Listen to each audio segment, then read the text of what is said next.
So, world, so Israel, so Ishmael, Omar, Hosea, Real, coming back at you. I say happy Sabbath to you, to you, to you, you, you, and you.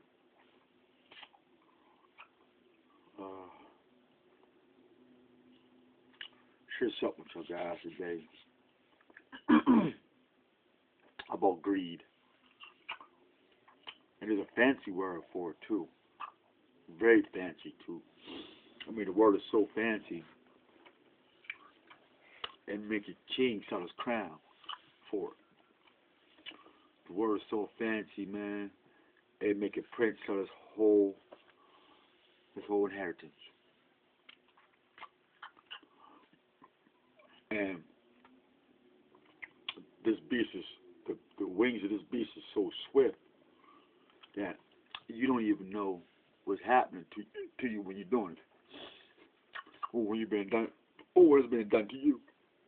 You don't even know, and it feels so good, and it's wonderful.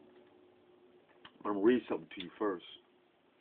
Let you know where we're going with this. Pete Game too, and and people miss it. People miss it.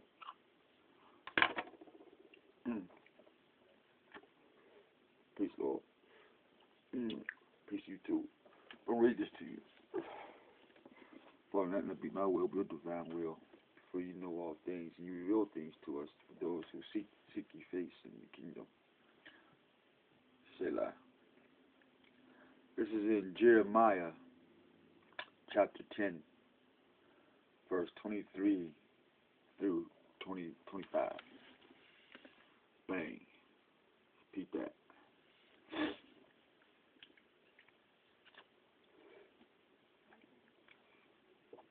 I know, O Lord, that man's road is not the truth. That man, as he walks, cannot direct his own steps. Chastise me, O Lord, but in measure, not in your wrath, lest you reduce me to naught. Pour out your wrath on the nations who have not heeded you, upon the clans that have not invoked your name. So right there it says, upon the clans that have not invoked your name. That's in Jeremiah. So when you say, I believe in God, and I asked you, what's your God's name? You should be able to tell me. Because Jeremiah says, upon the clans that have not invoked your name. But here's another beautiful part of why. He says this. It says, now these clans, he didn't say tribes, he didn't say tents. He said clans. There's a difference. And we're going through the dictionary for that. Matter of fact, I can't say that because I don't think I have one. But then I got something along that lines. But verse 25 proceeds with this. For they have devoured Jacob, have devoured and consumed him, and have laid desolate his homesteads. Now, we'll read this whole verse to you again. Peace, Lord. Pain medication. That's the truth. Pour out your wrath on the nations who have not heeded you, upon the clans that have not invoked your name. That's one piece. Clans who have not invoked the Most High's name. Jeremiah the prophet. The world knows he's a prophet. He's been elected. Done. Then he says, for they, the clans who didn't invoke his name or couldn't invoke his name, they devoured Jacob. So we got to look at the word devour, Jacob. The clans who didn't invoke the name of the Most High, they devoured Jacob, Jeremiah said, And they said, then it says, comma, had devoured and consumed him. Key word, devoured and consumed Jacob. Him is Jacob. And have laid desolate his homesteads, meaning all the things that he built as his home, even his heart and his God. Because you put your heart or your home in your God, you put your heart in your home, you put your heart in you, and you put part of you in your family, your kids, community, and your, the bigger picture. Also, it goes further concerning when you want to be an African or a Hemite or a Kemetic, or you want to, if you love Egypt so much that you love Egypt's Scientology, or you love Egypt's gold, you love Egypt's pharaohs, you love Egypt's history. If you love anything of Egypt, this is what the Most High says to those that don't, or enticed by people who love Egypt. He says, hear the terms of this covenant, and recite them to the men of Judah and the inhabitants of Jerusalem, and say to them, thus says Yahweh, the God of Israel, cursed be the man who will not obey the terms of this covenant, which I enjoined upon your fathers when I freed them from the land of Egypt. The iron crucible, saying, obey me and observe them, just as I command you, that you may be my people and I may be your God, in order to fulfill the oath which I swore to your fathers, to give them a land flowing with milk and honey, as is now the case. And I responded, Selah, Yahlah, Maranatha, Hey, Hallelujah. It says, and the Lord said to me, proclaim all these things through the towns of Judah and the streets of Jerusalem. Hear the terms of this covenant and perform them. For I have repeatedly and persistently warned your fathers from the time I brought them out of Egypt to this day.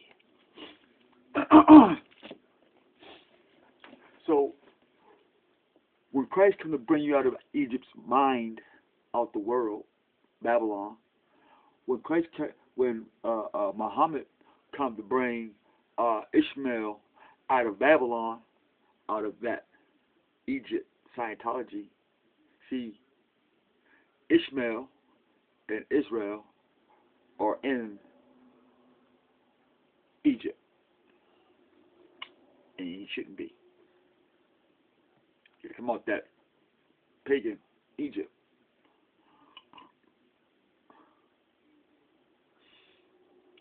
Those are the facts. So when you go and look at somebody else from the exterior, from the jewelry, like some guy goes around where he got this snake eye.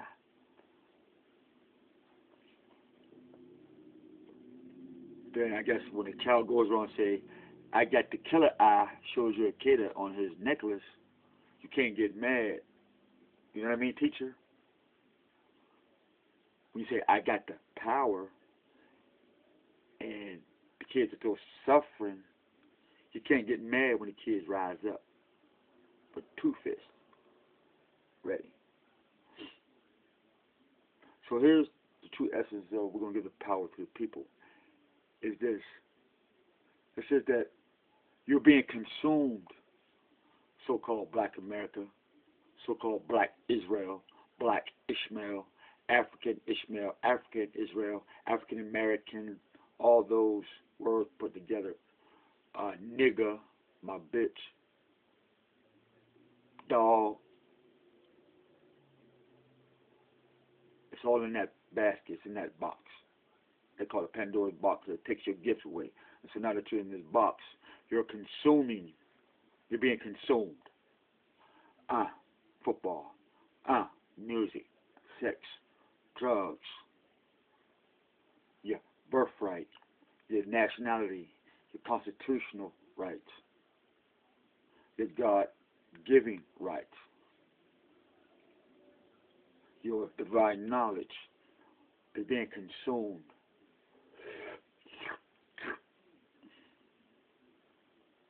And while those are consuming all of your God-given existence, you're consuming materials, zigzaggies,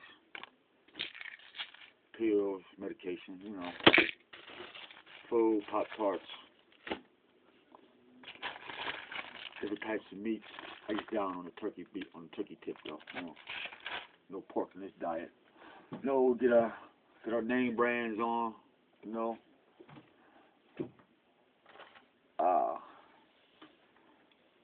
We want to prove to people what we got. Then we definitely want to sometimes step up to high class. We get our authentic Gucci's. And if you ain't got that, if you ain't got enough of that, you ain't worthy of being cared about or being loved or welcomed in somewhere. And that's the disease of being a consumer. That you'll get up after prayer, thank you God.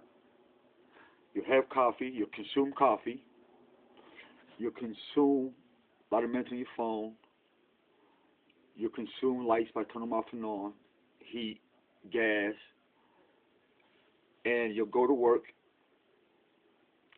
and what you'll do is you'll buy more of that which you complain about. Think about that. You buy more of that which you complain about. I can't pay my car bill, my car note, but I want to go buy me a new car next year. And then you go do that and you complain about not being able to pay your car note when you just had a perfectly good car the year prior.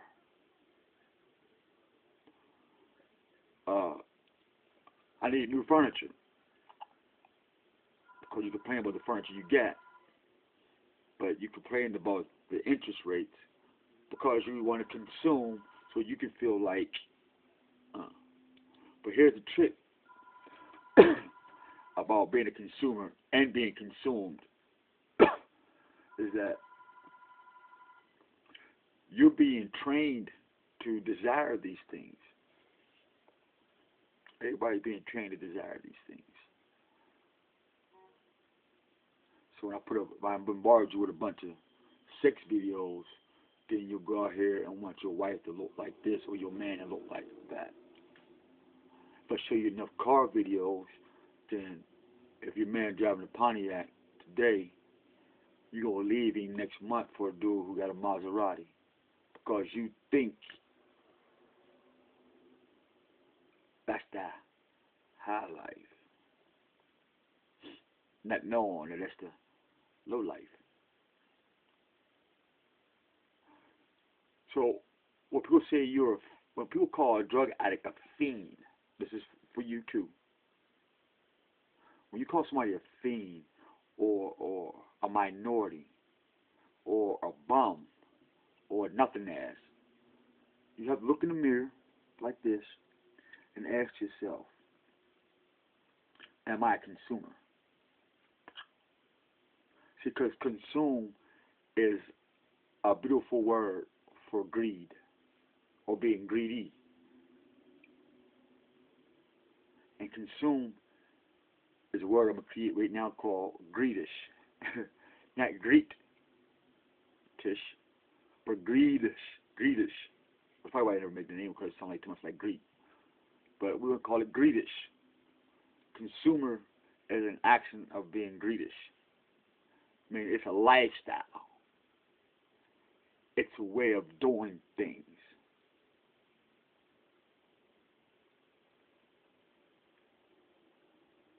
And the Creator said you shouldn't be a gluttony. You shouldn't be greedy because it breeds corruption and wickedness and false hopes and desirelessness for the good. So, for those of us who are religious, are you being consumed by ideologies of those who are pagans? But since your people are so blessed and y'all keep a lot of money and a lot of things created, I can just keep marketing you.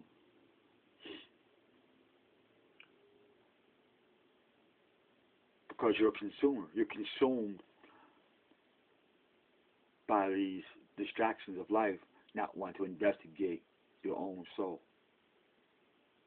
And because I'm a man like you, and I'm created like you, all I gotta do is practice on me. I know how you respond. I don't have to be around you. That's how they figure out the movement of man and the movement of the universe and the celestials and the galaxies. Because it's inside of you. But since you want to pop off, crack bottles, do the do all the time, you know, dress this flesh. And I don't know if any of y'all understand that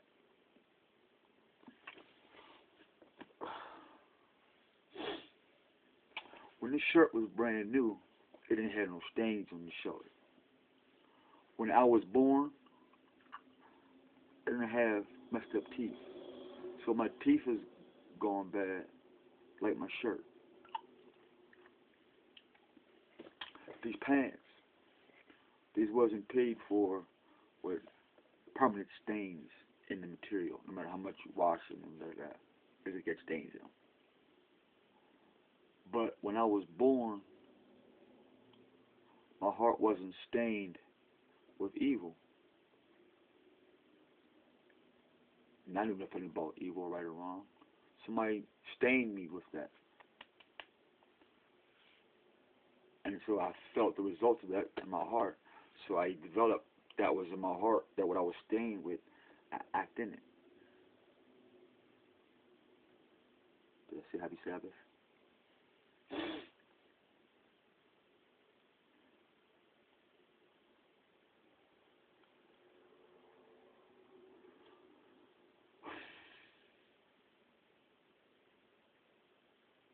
Brand new pair of shoes. When you walk too far in them, they still look good on top, but they wore down at the bottom.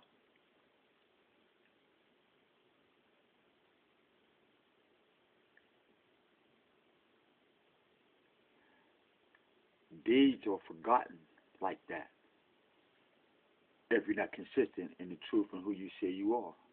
Eventually, the bottoms wear out on your lives. I mean, on your truth, rather. Because if your truth is not filled, then it wears out. Then no matter how good it looks, like, man, there's holes at the bottom of that truth. Turn that up. You know what I mean? Same thing opposite verse. You know what I'm saying? Somebody assuming these are lies when they turn it all the way around and say, oh, there's a whole of truth in that lie. Let's investigate that. And we find out the lie was covered up. I mean, the truth was covered up with that lie. And opposite, that falsehood was covered up with that truth.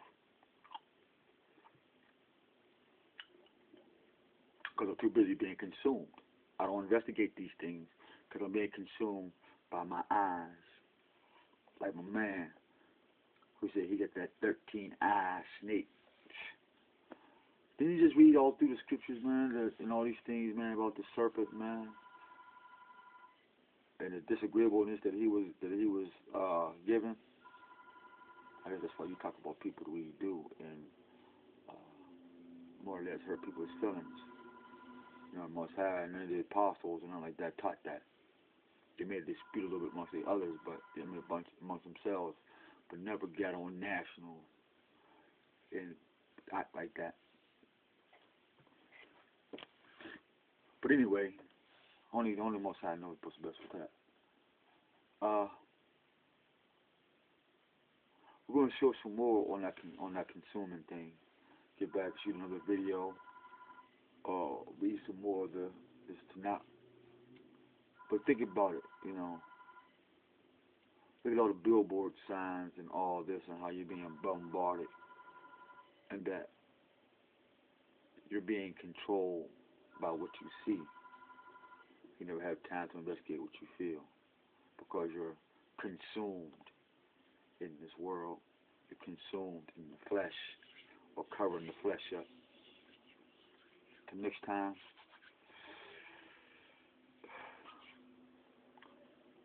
sure kind word, investigate your own heart, and ask the Most High to open up your mind and others. So when somebody else's mind be opened up, they may share with you, and then when your mind is opened up, you may share with them.